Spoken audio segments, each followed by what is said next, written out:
El primer mensaje, el mensaje de hoy, pretende ser un mensaje introductorio mostrando la importancia capital, la necesidad innegociable del poder del Espíritu Santo en nuestras vidas, en nuestra familia, en nuestra iglesia, en nuestra nación.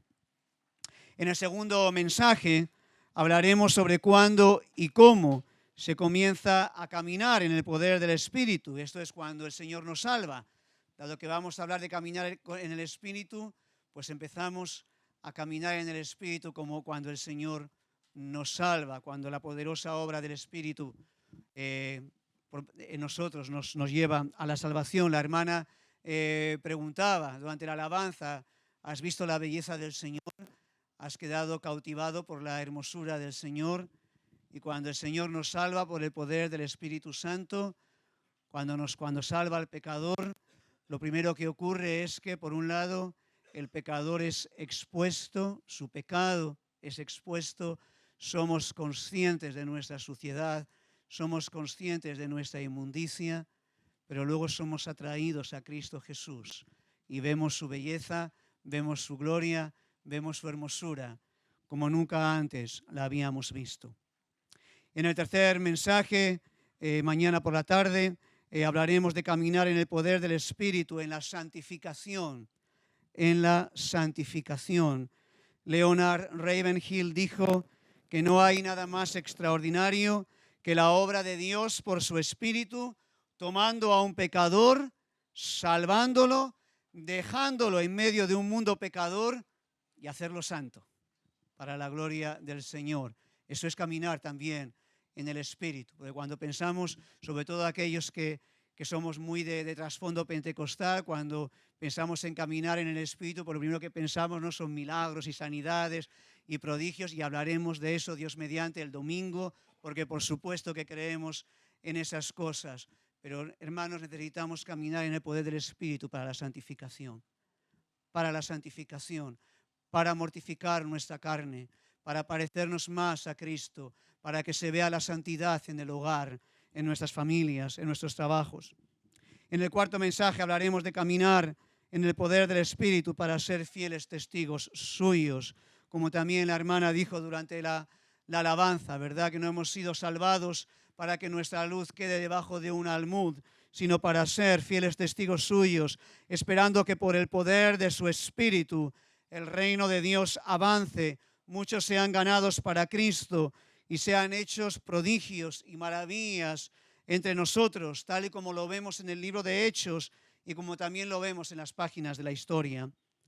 En el quinto mensaje, el domingo por la tarde, noche, hablaremos de caminar en el poder del Espíritu, siendo enriquecidos con los dones del Espíritu Santo. Y en el sexto y último mensaje, el lunes, hablaremos de buscar el poder de lo alto, porque vamos a estar hablando del poder de lo alto, pero ¿cómo lo buscamos? ¿Qué debo hacer? ¿Qué debo hacer para experimentar el poder de lo alto, para que el Espíritu se derrame en mi vida, en la congregación, en la ciudad? Hablaremos de varias cosas al respecto y enfatizaremos la vida de oración. Entonces, este es un poquito el esquema que con la ayuda del Señor vamos a seguir y espero que pueda ser de bendición para nosotros. Muy bien, entonces vamos con este primer mensaje, la importancia capital de la obra del Espíritu Santo. Si algo quiero procurar en estas predicaciones que voy a dar es animarme a que busquemos más del Espíritu, que busquemos más de su poder, de su presencia. Hermanos, nuestra obra es una obra espiritual en la que no vamos a conseguir grandes progresos, a menos que seamos cristianos llenos del Espíritu Santo. Tozer dijo, es posible que vuelva a dar esta cita en otro momento. Tozer dijo, esta es una cita que me encanta: usted puede ser doctrinalmente tan recto como el cañón de una escopeta y sin embargo estar tan hueco y vacío como el cañón de una escopeta. Así es el cañón de una escopeta, ¿verdad? Bien recto, pero por dentro no hay nada. Muchos cristianos, muchas iglesias son extremadamente rectos en su doctrina, lo cual, por supuesto, es excelente. Excelente, ¿verdad? No podemos jugar con la doctrina. Es innegociable ser bien rectos doctrinalmente. Pero hay muchos cristianos, muchas iglesias que son muy rectos doctrinalmente, pero hay una palmaria falta de poder espiritual. Dios quiere que seamos rectos doctrinalmente. Dios quiere que tracemos bien la palabra de verdad, pero también quiere que seamos llenos del poder, de la presencia del Espíritu Santo, para hacer una obra que debe ser hecha en el poder y en la guía del Espíritu. Amén. Muy bien, vamos a Zacarías, un texto bien conocido. Zacarías capítulo 4, versículo 6.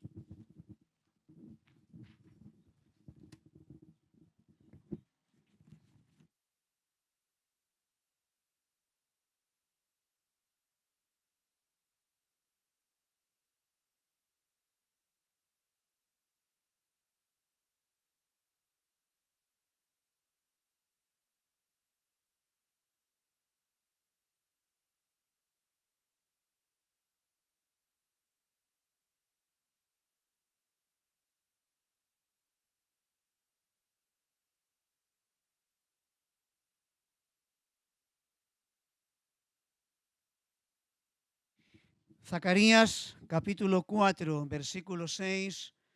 Bueno, un texto bien conocido por todos. Es el típico texto que cualquier cristiano después de un par de años en la iglesia conoce. Zacarías 4, 6. Entonces respondió el ángel que hablaba con el profeta y me habló diciendo: esta es palabra de Yahvé a Zorobabel, y esperamos que también es palabra de Yahvé para ti, para mí, para esta iglesia, que dice: no con ejército, no con fuerza, sino con mi espíritu, ha dicho Yahvé de los ejércitos. Los 4 libros más citados del Antiguo Testamento son Deuteronomio, Génesis, Salmos e Isaías. Son los 4 libros que el Nuevo Testamento más cita del Antiguo, lo cual es bastante previsible, dado que son 4 libros muy extensos. Pero el quinto libro más citado del Nuevo Testamento, que el Nuevo Testamento más cita del Antiguo, el quinto libro más citado es Zacarías, lo cual es relativamente sorprendente, dado que es un libro cortito. Hay 40 referencias a Zacarías en el Nuevo Testamento. Esto significa que este libro, Zacarías, tiene mucho que hablarnos a nosotros, cristianos del Nuevo Pacto, sobre muchos temas, sobre muchas cosas, y entre otros sobre la importancia crucial del Espíritu Santo en nuestra vida. Hermanos, todos necesitamos que Dios, por el poder de su Espíritu, haga grandes cosas en medio de nosotros. Quizá estamos secos y necesitamos una renovación. Quizá nuestro matrimonio está en crisis y necesitamos sanar heridas y volver a enamorarnos. Quizá nuestros hijos están en riesgo de perderse. Quizá algunos ya se ha despistado y está por ahí. Y necesitamos que Dios haga una obra poderosa, sobrenatural en nuestros hijos para que sigan los caminos del Señor. Quizá la iglesia languidece y necesita un despertar espiritual. Necesitamos que Dios derrame de su Espíritu entre nosotros, que haga proezas, renovándonos, restaurando nuestro matrimonio, salvando a nuestros hijos, salvando a nuestros seres queridos, sanando, liberando. Y todo esto es una obra que solamente se puede hacer por el poder del Espíritu Santo. Solamente se puede hacer por el poder del Espíritu Santo. Vamos a ver un poquito el contexto histórico porque si bien esta frase, esta declaración es bien conocida, quizá el contexto histórico no lo es tanto. Entonces vamos a ver un poquito el contexto y vamos a ver cómo esto se puede aplicar o qué relación puede tener con nosotros. En el año 586, después de aproximadamente 20 años en los que el reino del sur, el reino de Judá, había estado bajo el vasallaje de Babilonia. Recordáis cómo el reino se divide, el reino del norte, el reino del sur. Enseguida el reino del norte va a la dispersión a Asiria, el reino del sur sobrevive un poco más y al final, en la decadencia espiritual, el reino del sur, Judá, durante bastantes años es vasallo de Babilonia, hasta que finalmente Babilonia, el imperio babilónico con Nabucodonosor a la cabeza, destruye Jerusalén, destruye el templo, destruye los muros de la ciudad y el pueblo es llevado al cautiverio en el año 586. En el año 538, Ciro el Grande, luego de conquistar el persa,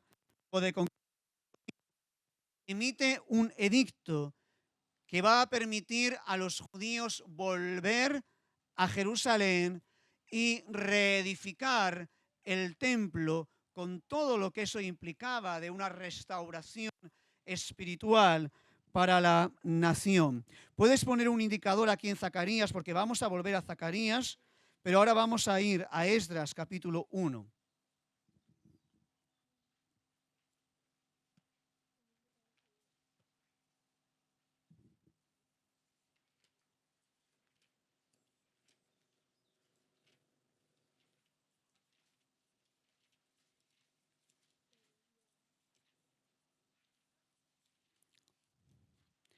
Esdras capítulo 1,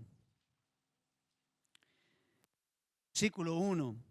En el primer año de Ciro, rey de Persia, para que se cumpliese la palabra de Yahvé por boca de Jeremías, despertó Yahvé el espíritu de Ciro, rey de Persia, el cual hizo pregonar de palabra y también por escrito por todo su reino, diciendo: así ha dicho Ciro, rey de Persia, Yahvé, el Dios de los cielos, me ha dado todos los reinos de la tierra y me ha mandado que le edifique casa en Jerusalén, en referencia al templo que está en Judá.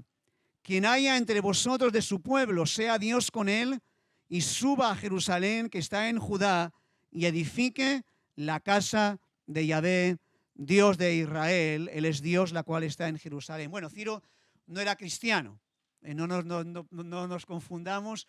Ciro fue un politeísta, entonces como buen politeísta pues adoraba a varios dioses y Yahvé era un dios más que Ciro adoraba.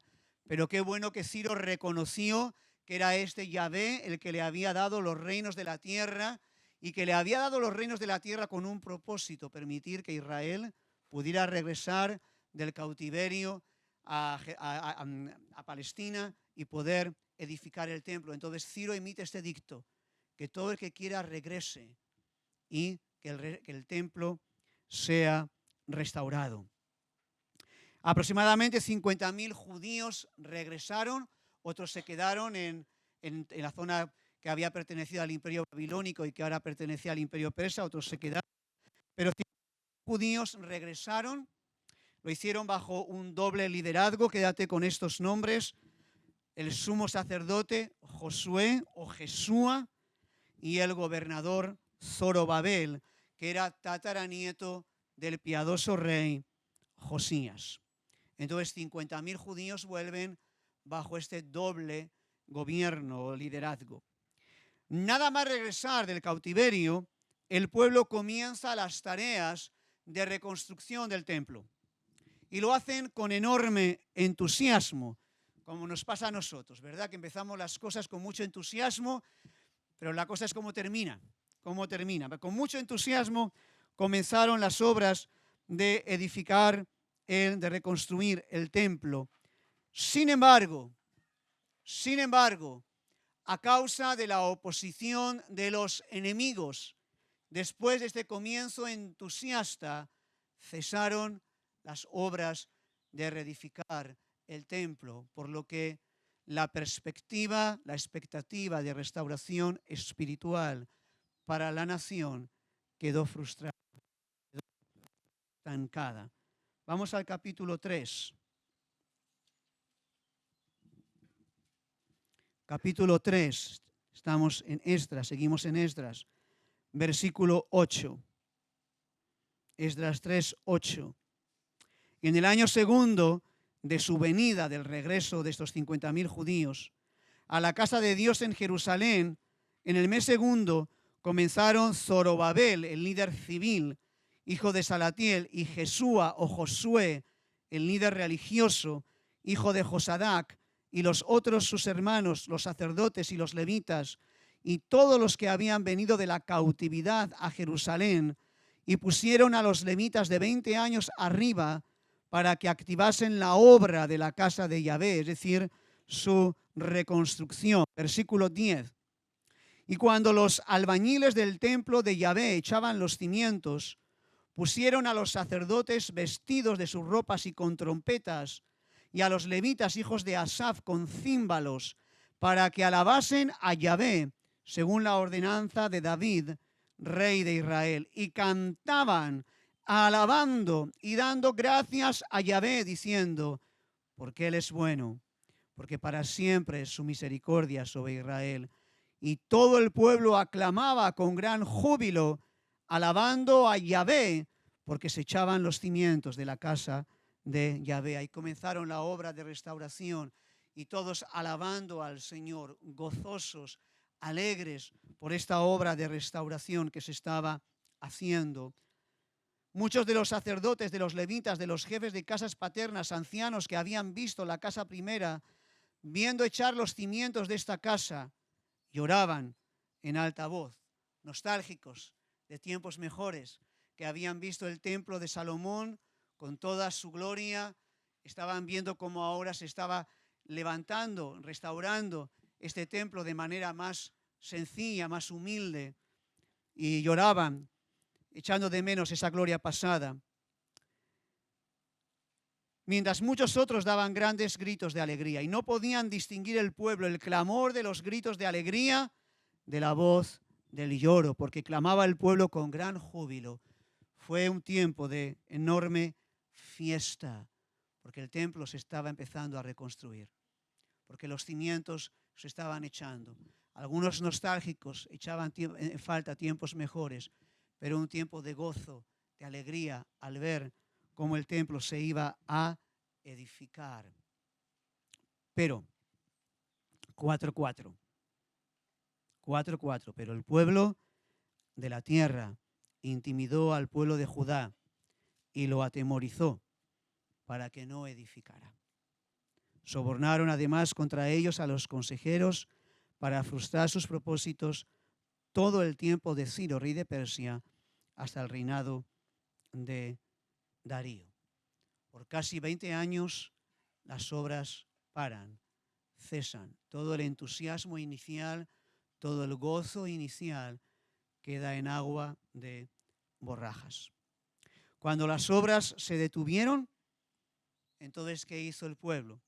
Pues cada uno comenzó a dedicarse a edificar sus propias casas. Como ya no podían edificar el templo, pues por lo menos vamos a aprovechar el tiempo y vamos a edificar nuestras casas. El pueblo no volvió atrás, no volvió a la idolatría, no abandonó a Dios, simplemente dejó la casa desierta, la casa del Señor desierta, no edificaron más y cada uno se fue a sus casas, a sus cosas, a sus entretenimientos. Y así, durante casi 20 años en los que a nadie se le ocurre pensar, caramba, vamos a volver a intentarlo, ¿no? 20 años, la obra del Señor detenida. Después de casi 20 años, Dios levanta a 2 profetas para exhortar, para amonestar, para alentar al pueblo, que profetizan de manera simultánea. El profeta Ageo, probablemente todos reconocéis estas palabras del profeta Ageo al comienzo de su libro. Así ha hablado Yahvé de los ejércitos. ¿Es para vosotros tiempo? ¿Para vosotros de habitar en vuestras casas artesonadas, y esta casa, por el templo, está desierta. A través de Ageo, Dios amonesta a la nación: seguís en vuestras casas y en vuestras cosas, pero el templo está desierto. Y Dios levanta a Zacarías, a Ageo y a Zacarías. Y por medio de Zacarías dice: no es con ejército, no es con fuerza, no va a ser de esta manera. Habéis intentado una vez levantar el templo, la casa, con vuestras fuerzas y no funciona. Ahora no va a ser con fuerza, no va a ser con ejército, va a ser con mi espíritu, que vais a retomar la edificación y la vais a terminar. Y así, exhortados y animados con el poder del Espíritu, a pesar de todos los obstáculos, las obras de reconstrucción del templo se retoman. El nuevo emperador Darío, al ser informado de lo que estaba sucediendo, autoriza que siga adelante y financia las obras, y estas se completan en el año 515. Hermanos, esta historia tan lejana tiene enormes aplicaciones para nosotros, enormes aplicaciones. Según la enseñanza del Nuevo Testamento, cada cristiano individual es templo del Espíritu Santo. No somos llamados a edificar ningún templo físico, pero somos templo del Espíritu Santo, cada uno de nosotros. Además, todos los cristianos unidos formamos un templo espiritual para el Señor. Este templo que somos nosotros tiene también un cimiento, tiene también un fundamento. Este cimiento, este fundamento es la enseñanza apostólica tocante a la persona y la obra de Cristo. Este es el cimiento. Y hay una piedra angular, despreciada y desechada por los edificadores, pero para nosotros escogida y preciosa, que es Cristo Jesús.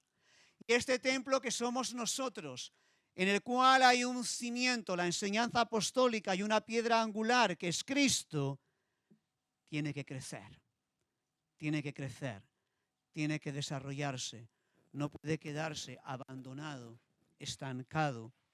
Dice Pablo: edificados sobre el fundamento de los apóstoles y profetas, siendo la principal piedra del ángulo Jesucristo mismo, en quien todo el edificio, bien coordinado, va creciendo para ser un templo santo en el Señor, en quien vosotros también sois juntamente edificados para morada de Dios en el Espíritu. Entonces, de nuevo, ¿qué tiene que ver esta historia con nosotros? Mucho. Hermanos, igual que el pueblo en el tiempo de Zorobabel, este pueblo se alegró cuando puso los cimientos del templo. Pusieron los cimientos, empezaron a construir el templo, empezaron a edificar y tenían un gozo, una alegría tremenda. Y hermanos, la mayoría de nosotros nos acordamos de aquel día glorioso en que nos convertimos en templo del Espíritu, con su correspondiente cimiento bien puesto, la enseñanza apostólica, con la piedra angular, Cristo, en quien creímos como Señor y Salvador. Qué día glorioso cuando esto ocurrió, ¿verdad? Y así se empezó a edificar nuestro templo.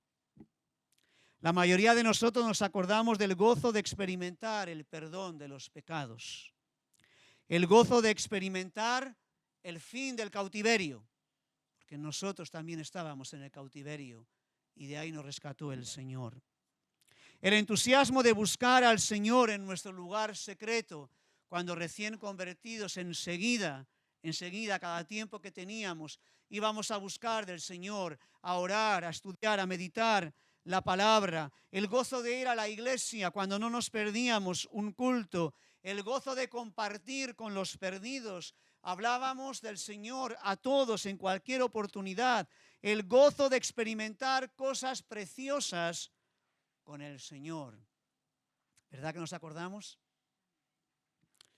Pero hermanos, lamentablemente, igual que en esta historia, también enemigos empezaron a hostigarnos, a atacarnos. Tenemos 3 enemigos, ¿verdad?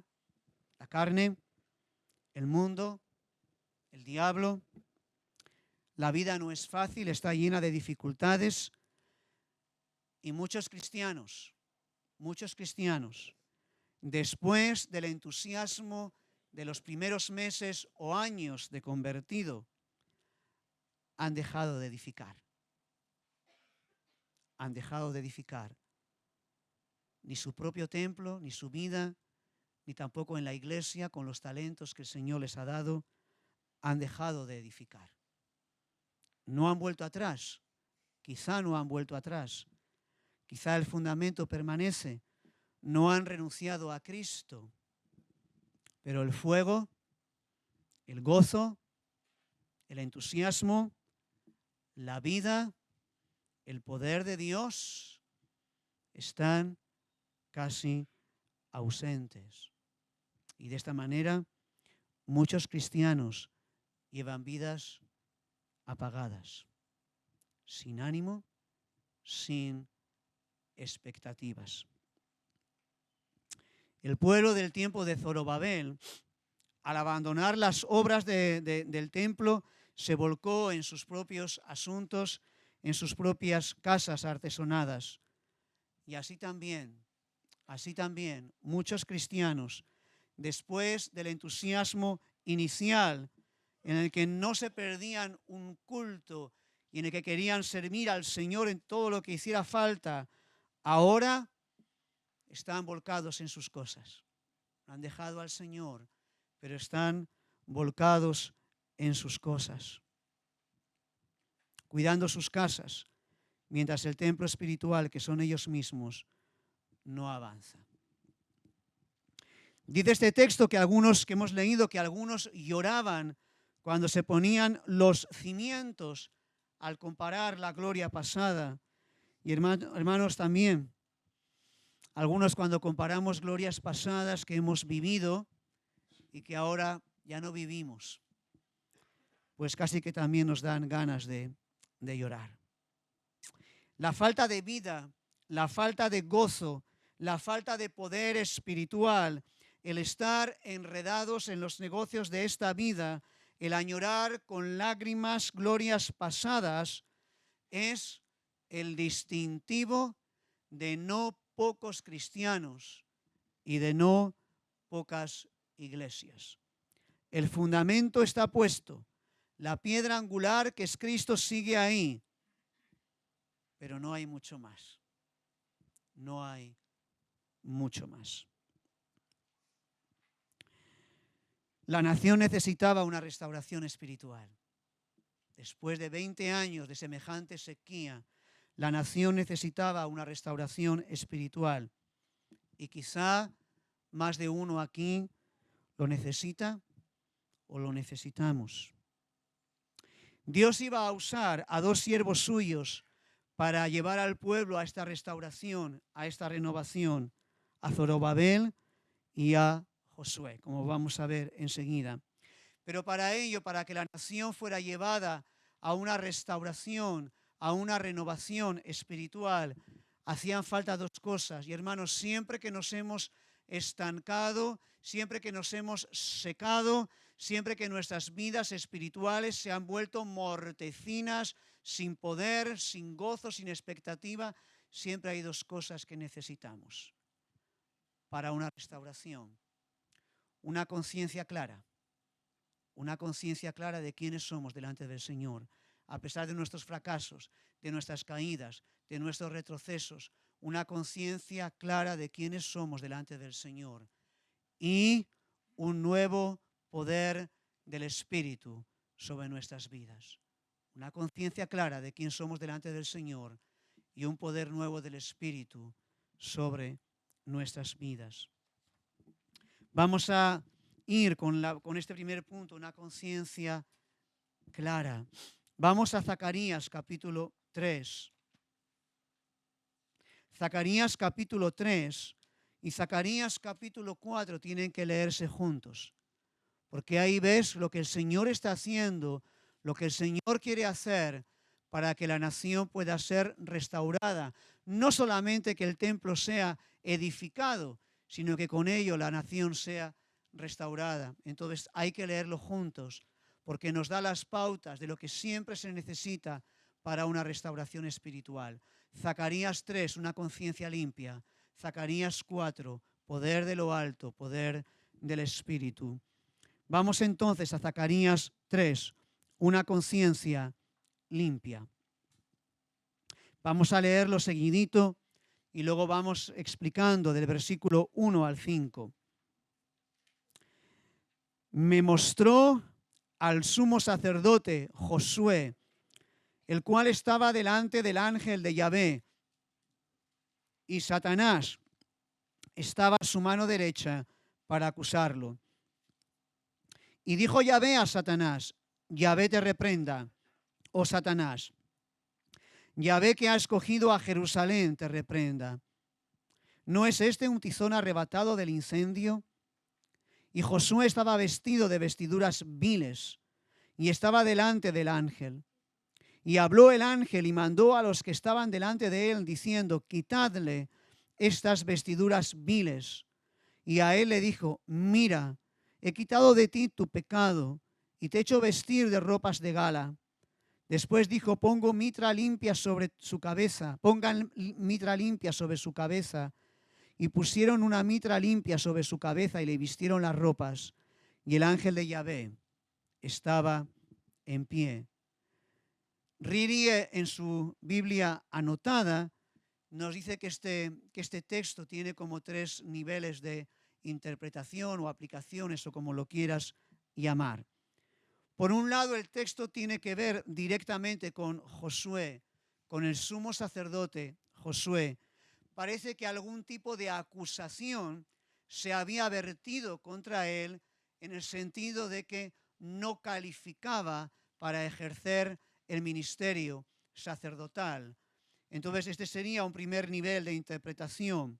Por otro lado, el texto tiene que ver con toda la nación de Israel. Josué, en calidad de sumo sacerdote, representa a toda la nación. En la nación había habido todo tipo de vilezas. Por eso habían sido llevados al cautiverio, porque había habido todo tipo de vilezas, todo tipo de suciedad, todo tipo de pecado. Y ahora Satanás está señalando el pecado de la nación. Y el tercer nivel de interpretación del texto es el que tiene que ver con nosotros, una dimensión profética, tiene que ver con la obra de Cristo, que justamente en estas fechas estamos recordando. Tiene que ver con la obra de Cristo, por la cual nuestras ropas viles, nuestros pecados han sido quitados, y por cuya obra hemos sido rescatados del fuego de la condenación eterna, como un tizón arrebatado del incendio. Evidentemente nos vamos a quedar con este tercer nivel de interpretación del texto. Vamos entonces a mirar un poquito más detalladamente. Dice el versículo 1: me mostró al sumo sacerdote Josué, el cual estaba delante del ángel de Yahvé. El ángel de Yahvé probablemente es una teofanía, es Cristo preencarnado, probablemente esta figura del ángel de Yahvé.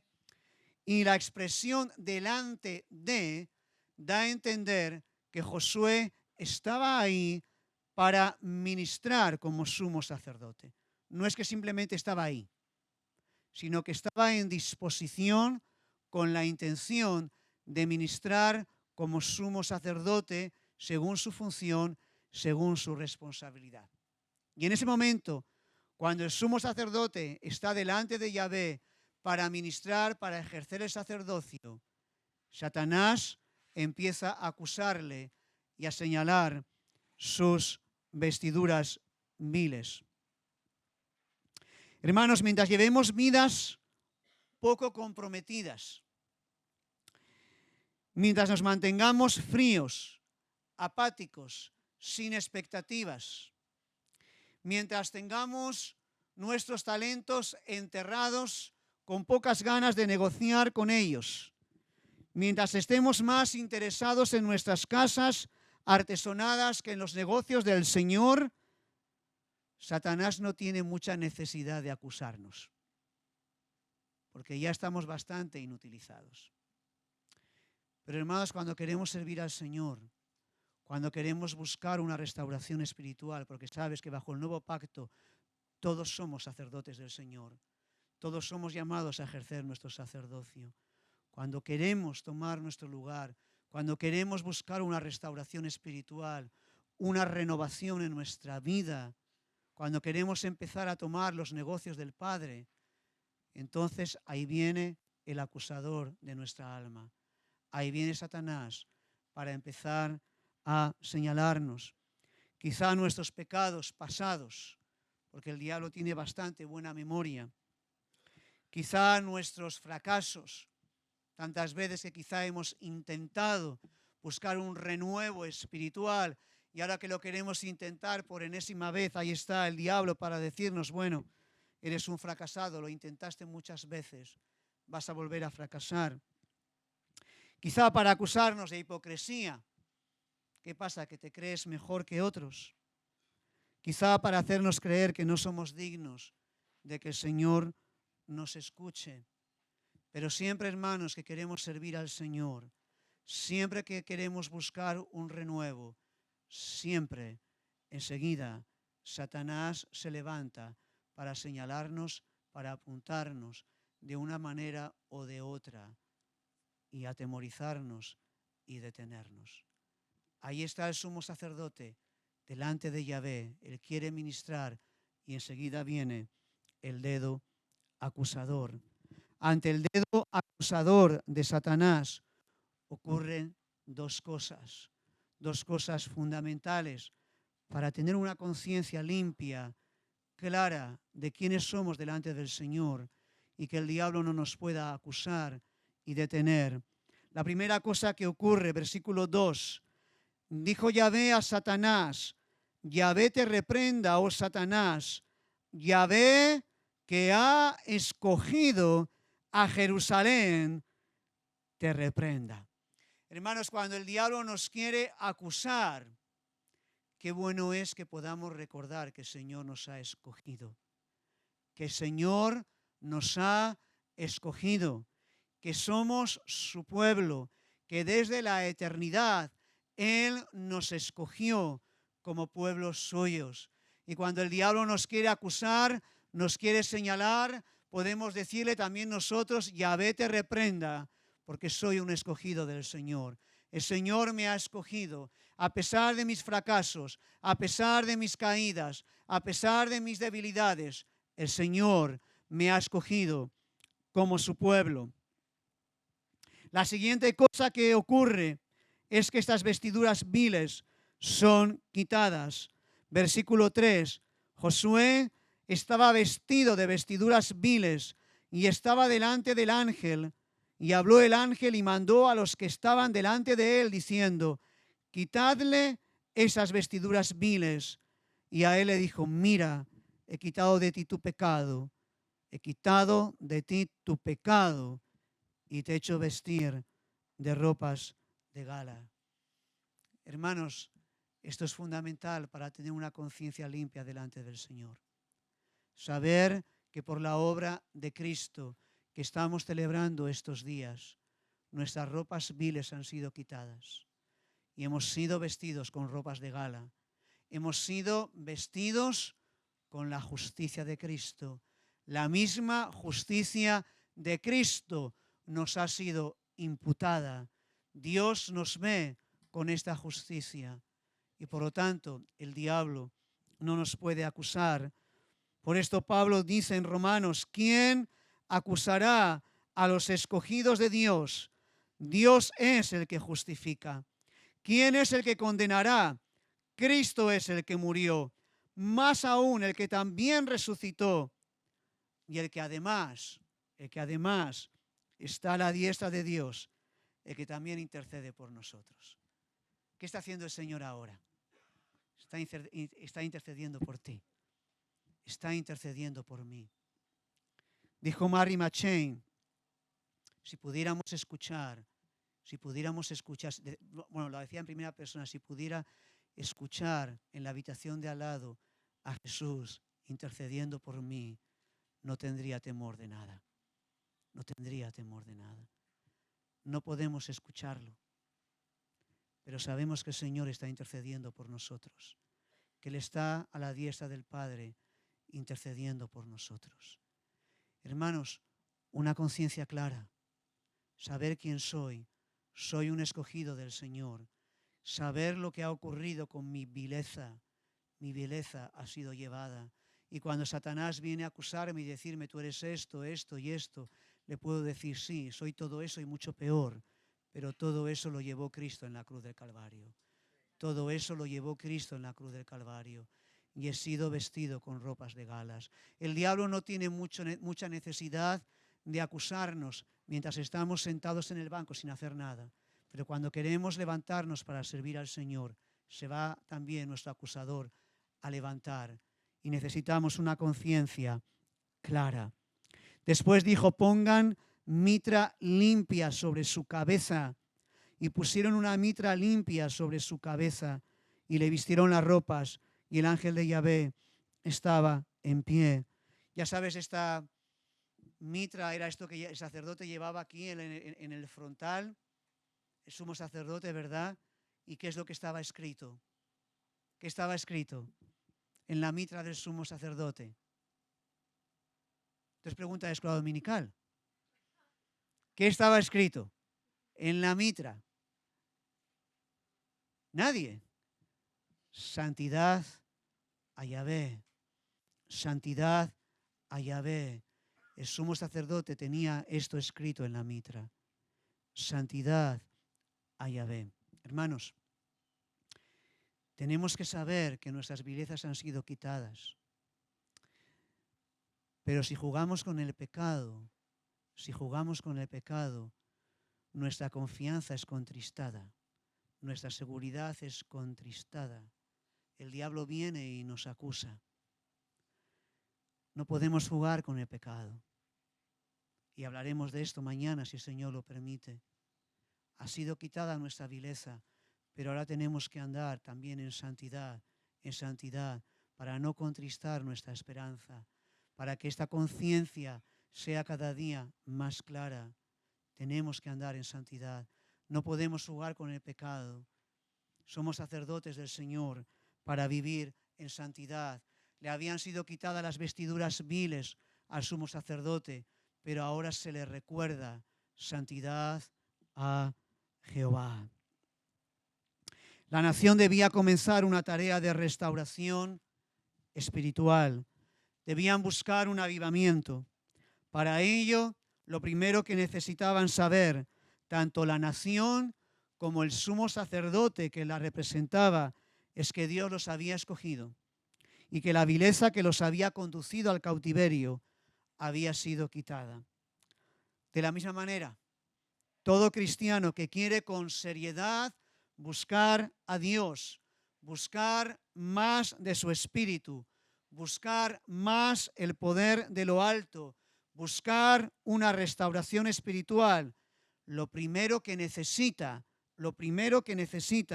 es saber que Dios lo ha escogido y que por la obra de Cristo las vestiduras viles han sido quitadas.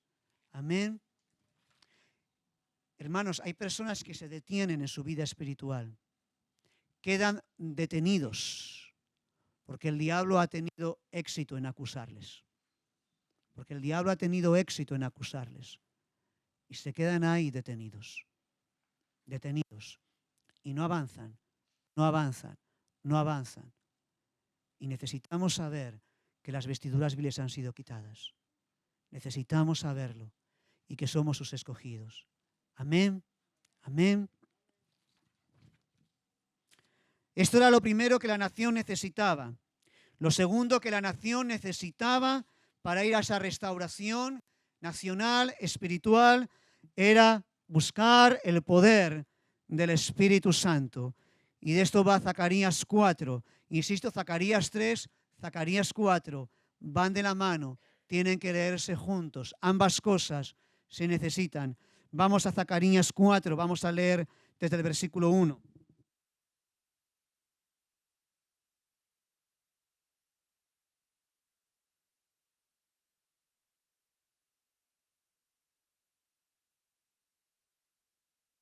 Volvió el ángel que hablaba conmigo y me despertó, como un hombre que es despertado de su sueño. Es una buena definición de avivamiento, ¿verdad? Hemos cantado Dios de avivamientos. Necesitamos un despertar, un avivamiento en nuestra vida personal, particular, en la nación. Que Dios nos despierte, porque quizá llevamos mucho tiempo dormidos. Una buena definición, Dios me despertó. Que estemos bien despiertos para buscar las cosas del Señor, su poder, su gloria, el Espíritu. Y me dijo, ¿qué ves?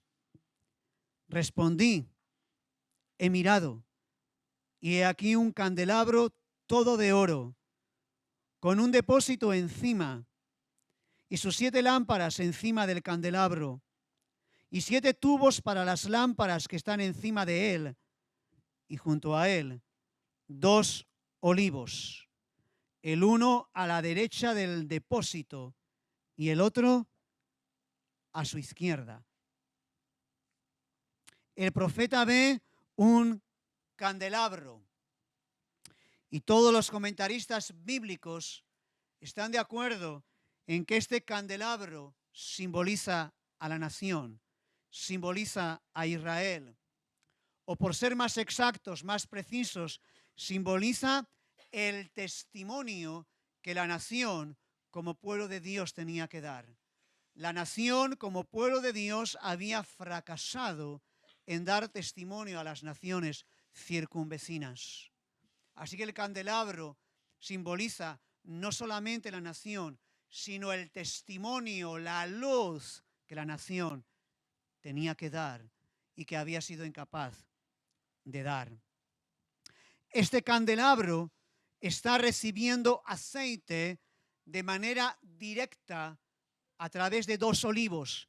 Hay 2 olivos en la visión que están conectados con el candelabro, y de estos 2 olivos de manera directa viene aceite a la nación. El aceite es un símbolo, lo sabemos, ¿verdad? Esto sí lo sabemos, ¿no? Es un símbolo del Espíritu Santo. Es un símbolo del Espíritu Santo. Y también todos los comentaristas están de acuerdo en que estos 2 olivos son Josué y Zorobabel, el líder religioso, el líder espiritual, el sumo sacerdote y el líder civil, Zorobabel, son estos 2 olivos. Dios escogió bajo el antiguo pacto a Israel, entre otras cosas, para que fueran testigos entre las demás naciones.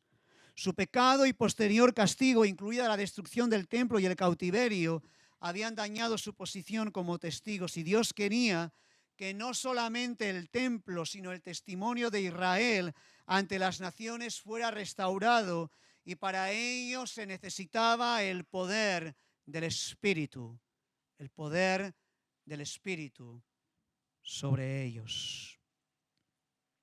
Dios quiere también restaurar nuestras vidas. Si nos hemos alejado del Señor, si nos hemos enfriado, si estamos más entretenidos con nuestras cosas que con las cosas del Señor, Dios también quiere restaurarnos en todas cosas para poder cumplir con nuestro cometido de ser testigos de Cristo, ser testigos de Cristo entre aquellos que se pierden. Proseguí y hablé, versículo 4, diciendo a aquel ángel que hablaba conmigo, ¿qué es esto, Señor mío? El ángel que hablaba conmigo respondió y me dijo, ¿no sabes qué es esto? Y dije, no, Señor mío.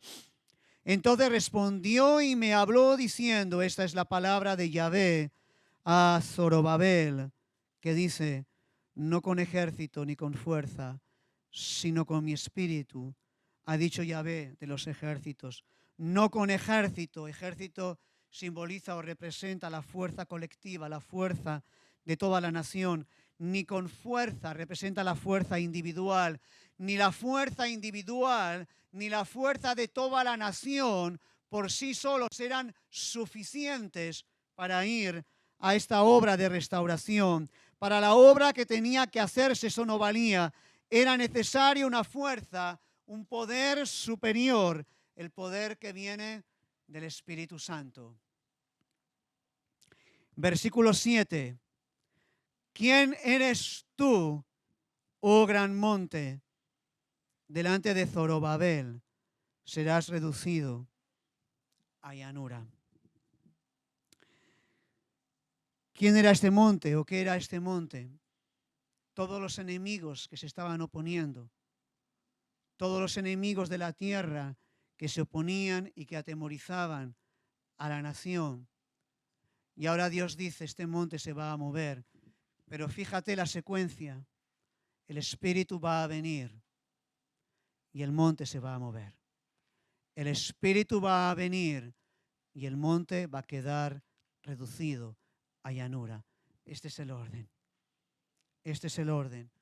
El Espíritu de Dios, hermanos, para que los montes sean reducidos a llanura. Hermanos, hay muchos montes que tienen que ser movidos y que nosotros no podemos mover. Nuestra nación está muriendo en la incredulidad y el pecado. ¿Te has dado cuenta, verdad? Que nuestra nación está muriendo en la incredulidad y el pecado. Esa es la triste realidad. Apenas hay nativos que se convierten. Apenas. Gloria a Dios por todos los hermanos que han venido de fuera y son un gozo, una alegría, una riqueza para la iglesia. Pero apenas hay nacionales que se estén convirtiendo.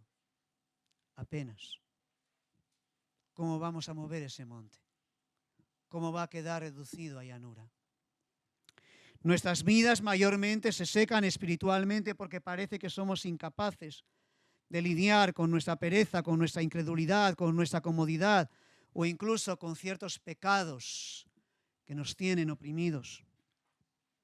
Nuestros hijos, muchos de ellos, se pierden. Es una tristeza, un dolor cuando a veces los niños van creciendo y al llegar a determinada edad se van. Casi todos mis contemporáneos, casi todos aquellos con los que yo me crié en la iglesia, casi todos se fueron.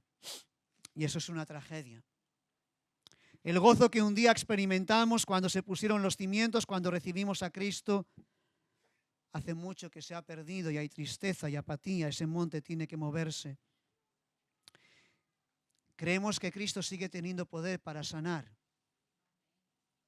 pero apenas vemos sanidades. Y ese monte tiene que moverse, porque creemos que Dios también quiere glorificarse. Dios se glorifica también en la enfermedad, ¿verdad? Cuando la persona en medio de la enfermedad se mantiene agarrado al Señor, está glorificando a Cristo también. Pero yo creo que Dios también quiere glorificarse sanando, pero apenas vemos sanidades. Hermanos, hay muchos montes que no podemos mover, que tiene que ser una obra del Espíritu. Una obra del Espíritu para que sean reducidos a llanura. No van a ser nuestras fuerzas, nuestra inteligencia, nuestra estrategia, nuestra capacidad, nuestra experiencia, etc., sino el poder del Espíritu Santo. El poder del Espíritu Santo.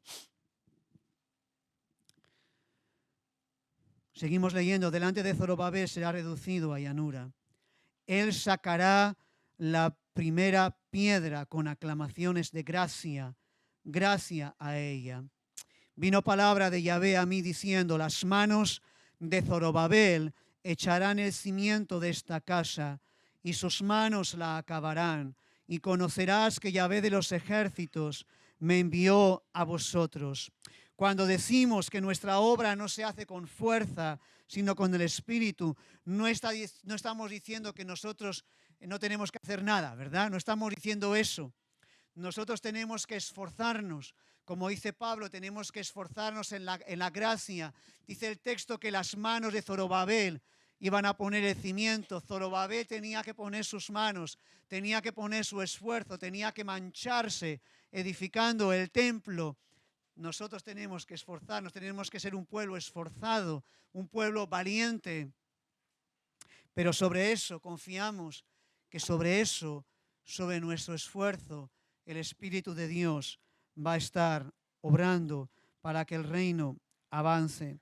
Aquí se promete que con el esfuerzo personal, pero sobre todo con el poder del Espíritu, la obra sería terminada. Cuando dice primera piedra es una mala traducción, o por lo menos no ayuda mucho en la traducción.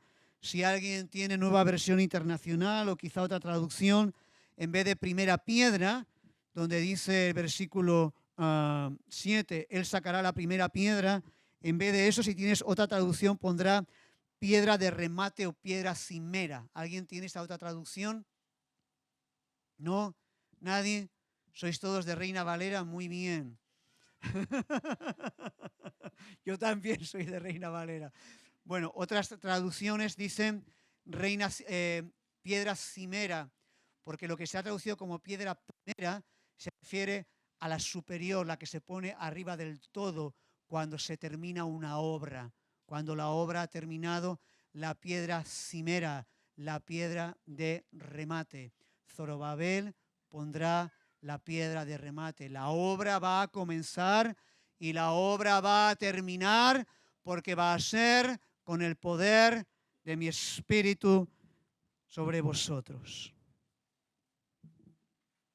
Y dice gracia, gracia. 2 veces, versículo 7, gracia, gracia. ¿Por qué 2 veces? Gracia, gracia, gracia al comenzar la obra, gracia al terminar la obra. Hermanos, toda la obra del Señor, toda la obra que el Señor hace en nosotros, en la iglesia, es gracia, es gracia. Desde el comienzo, desde el momento en el que el Señor empezó en nosotros la buena obra, hasta el momento en la que Él la termine, es gracia, es gracia. No es ningún mérito para nosotros, es gracia, es la obra del Señor. Gracia, gracia.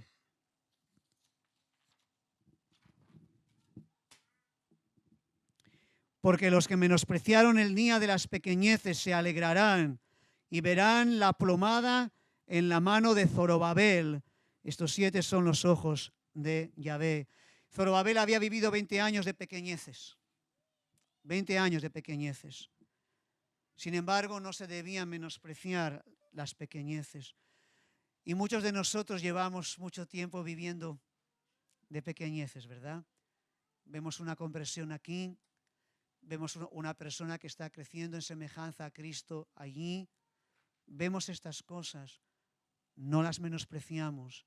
Es el poder del Espíritu Santo también. Pero queremos ver también cosas grandes y gloriosas. Queremos ver que no solamente uno aquí, otro allá. Queremos que decenas, que centenas de personas vengan a los pies de Cristo. Queremos que el poder del Espíritu se mueva entre nosotros. Queremos tener esta expectativa. No vivir solamente de pequeñeces, sino que Dios haga cosas grandes, poderosas, como también las ha hecho en el pasado, como las vemos en el libro de los Hechos. Tenemos que tener esta expectativa, hermanos. Tenemos que tener esta expectativa. Tenemos que esperar que la mano del Señor no sea cortado para salvar. Vamos a Esdras para ver el cumplimiento de esta palabra. Esdras capítulo 5. Si tenemos tiempo volvemos aquí, si no, no volvemos. Creo que ya no volvemos. Esdras capítulo 5.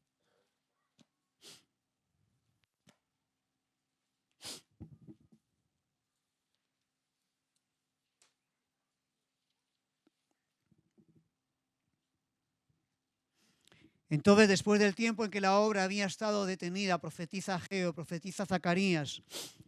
Dice Esdras capítulo 5. Profetizaron Ageo y Zacarías, hijo de Ido, ambos profetas, a los judíos que estaban en Judá y en Jerusalén, en el nombre del Dios de Israel, quien estaba sobre ellos. Entonces se levantaron Zorobabel, hijo de Salatiel, y Jesúa o Josué, el sacerdote, hijo de Josadac, retomaron las obras de la casa del Señor que estaba en Jerusalén. ¿Y qué ocurre? Vienen los enemigos, enseguida, otra vez. Siempre que queremos levantarnos en el nombre del Señor, siempre vienen los enemigos. Siempre. En aquel tiempo vino a ellos Tatnai, gobernador del otro lado del río, Setar Boznai y sus compañeros, y les dijeron así: ¿quién os ha dado orden para edificar esta casa y levantar estos muros? También preguntaron: ¿cuáles son los nombres de los hombres? Muy intimidatorio, ¿no? Cuando alguien viene y dice: ¿cómo se llama? ¿Cómo se llama el pastor de la iglesia? Dame el nombre del pastor de la iglesia y de su mujer y sus hijos. Muy intimidatorio, ¿no? Sí, no venían con fines amistosos. Es el mismo cuadro que en el capítulo 4. El mismo cuadro. El pueblo edificando, los enemigos vienen para intimidar, el mismo cuadro. Pero mira, mas los ojos de Dios estaban sobre los ancianos de los judíos y no les hicieron cesar hasta que el asunto fuese llevado a Darío. No consiguieron detenerlos. Entonces mandaron un informe a Darío a ver qué era aquello, y Darío dijo: pues sí, está bien, y además lo voy a pagar yo. Va a salir de las arcas del imperio. No los pudieron detener. Hermano, quiero que veas, es el mismo cuadro. 20 años atrás se comienzan las obras, alegres, contentos, con entusiasmo. Vienen los enemigos, la obra se detiene, se para, y ni intento de retomarla. 20 años después, es la misma generación, ni siquiera ha pasado una generación completa, es la misma generación, 20 años mayor, empiezan la obra, retoman la obra, vienen los enemigos, el mismo cuadro, pero ahora no les pueden parar. ¿Y dónde está la diferencia? Dice, bueno, habían recibido una palabra de Dios por Ageo, estaban animados, ya la habían recibido antes. Del mismo, Dios mismo hablando a través de Ciro mismo, del mismo emperador. Dios me ha mandado que se edifique casa, que todo Israel vuelva y que edifique en casa. Ya tenían la palabra, ya tenían la promesa, ya tenían la autoridad tanto espiritual como legal. ¿Qué ha cambiado?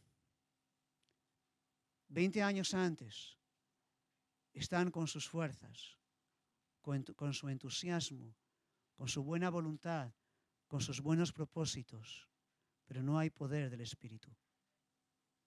Vienen los enemigos y la obra se detiene. Pero 20 años después, Dios dice: es con mi Espíritu.